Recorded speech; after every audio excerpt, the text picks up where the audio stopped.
Many who are dealing with mental health issues also suffer from other medical problems, from diabetes to COPD and heart disease and many others. The challenge becomes integrating the care for each of these illnesses.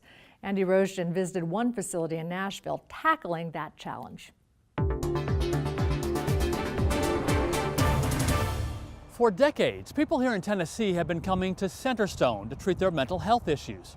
But what happened when Centerstone realized that people's physical health issues had such a big impact on their mental health? Walk a mile in Ronnie Whitley's shoes and you might be shocked. He still lovingly tends to his mother's grave, decades after he was traumatized by her tragic death on Christmas.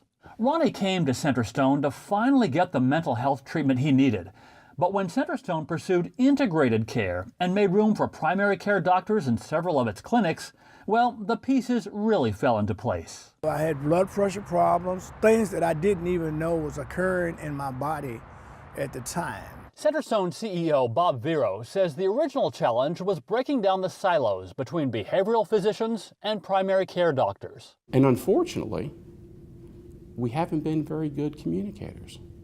We haven't exchanged key information about a person's healthcare status, and just professionally, we've not collaborated and consulted when necessary. But now, care here is fully integrated. People who come in for behavioral issues can get physical care screenings, and people who come in for physical health care can get a behavioral health care screening.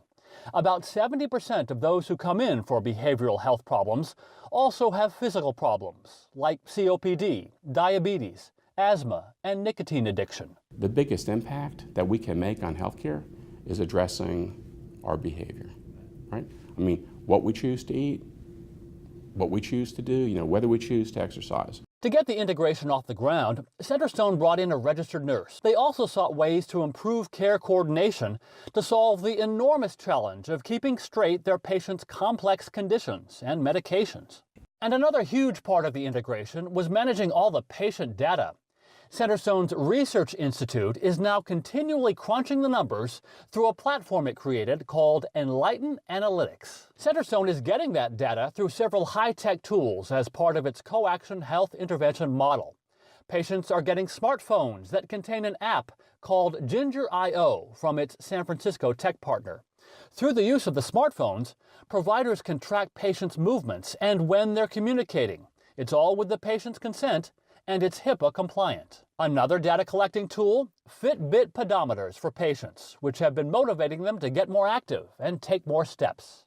And for Ronnie, every step he takes nowadays is a step in the right direction. And if it hadn't been for Centerstone and the doctors here, it never would happen. And I feel pretty good. I can play with my grandchildren again. In Nashville, I'm Andy Roesgen.